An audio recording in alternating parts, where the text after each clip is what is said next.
Salut à tous, j'espère que vous allez bien. Nous voilà pour une nouvelle vidéo. Et aujourd'hui, nous allons parler de l'intégration du système automatisé au, au portail personnalisé. D'accord? Vous avez votre propre portail, vous ne voulez pas utiliser notre portail. Et donc, vous voulez intégrer le système directement sur votre portail. D'accord? Alors, ici, je suis au niveau du système. Je vais cliquer sur l'onglet Portail captif. Configurer le portail captif.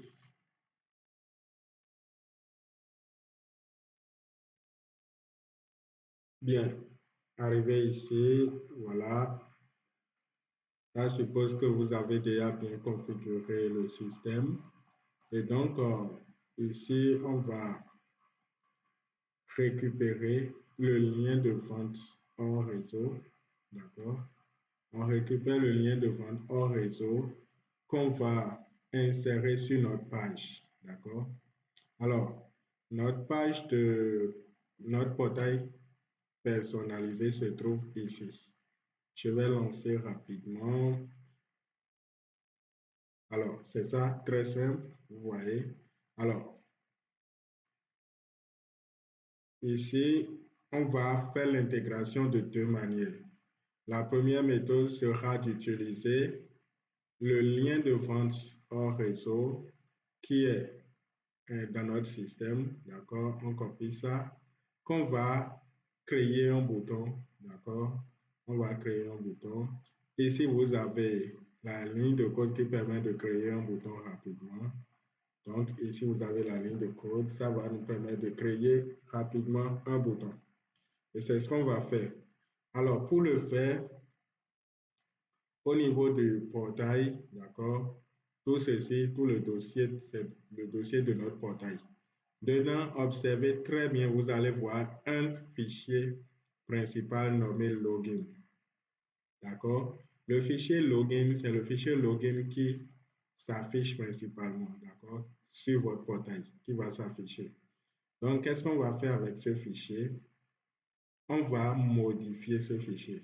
Étant donné que c'est un fichier HTML, vous allez télécharger un éditeur de code. Ça peut être Blocknote, mais vous pouvez utiliser Sublime Text ou bien Visual Code.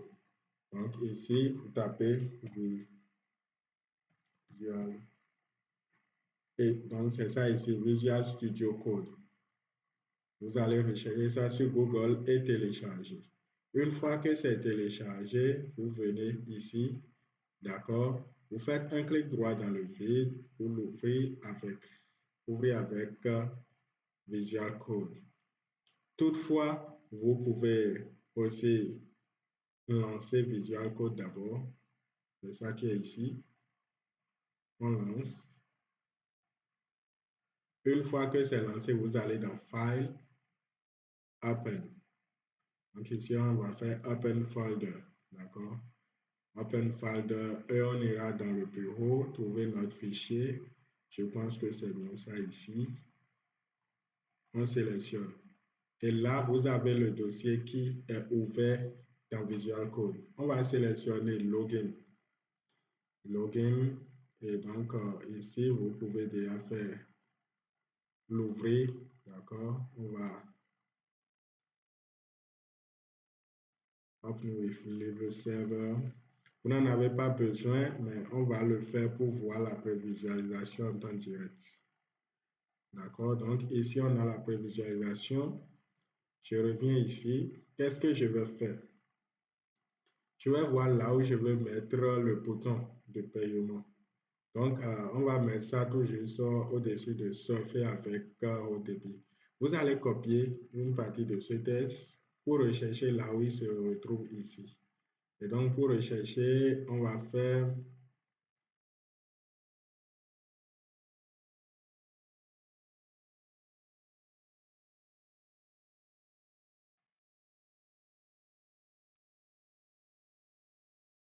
CTRL F.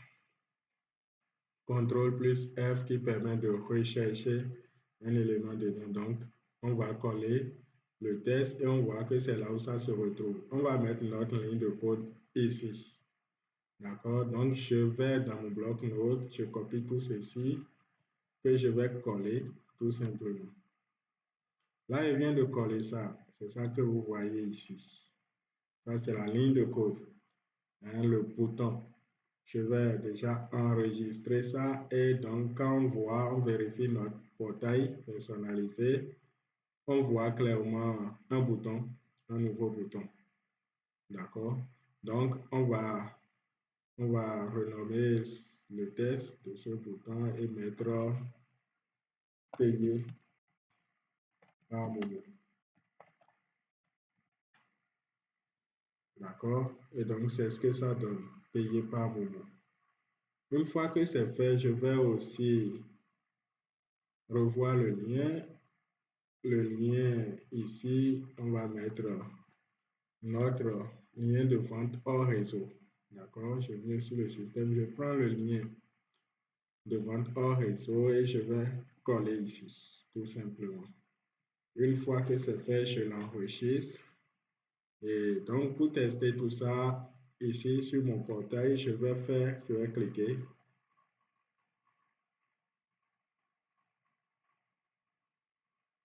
Alors, quand je clique, on voit que ça lance. Voilà la page de paiement hors réseau. Le client pourra payer par là et se connecter automatiquement. C'est aussi simple que ça. Ça, c'est la première manière d'intégration. La première manière d'intégration. La deuxième méthode, d'accord, sera d'utiliser ceci, ce bouton intégrer tarif. D'accord? La deuxième méthode sera d'intégrer un tableau, d'accord, avec des boutons payer pour chaque ticket. Ici, on a nos tickets, donc on va cliquer dessus, intégrer tarif. Quand je clique dessus, alors voilà notre page de paiement hors réseau. Ça, on voit que ça fonctionne très bien. Alors, revenons à la deuxième méthode. Quand je clique sur intégrer tarif, ça génère un tableau, d'accord, de paiement tout simplement. Et donc, vous avez le code HTML qui est tout juste en haut ici. D'accord? Donc, ce tableau, on va copier le tableau simplement. Revenir dans notre code. D'accord? Ceci, on va laisser ce bouton-là et le mettre tout juste en bas de ce bouton. Okay? On va mettre ça ici pour que vous voyez vraiment. Là, je colle et donc ça a collé le code en question. Vous voyez, c'est un peu brut comme données. Et donc, pour avoir quelque chose de potable par la suite, vous allez récupérer la partie style CSS du code qui est ici. D'accord? Ensuite, vous allez dans vos fichiers. Cette fois-ci, vous n'allez plus dans login, mais plutôt style CSS. Et dans style CSS, vous allez simplement augmenter le style pour coller ce qu'on avait copié là-bas. On l'enregistre et on vérifie. On voit que le style est appliqué à notre table. C'est devenu plus potable. D'accord? On pourra payer n'importe quel ticket par là, tout simplement. Donc, c'est aussi simple que ça. Ça sera tout pour cette vidéo. J'espère que ça vous aura plu. On se dit à la prochaine pour de nouvelles vidéos. Merci.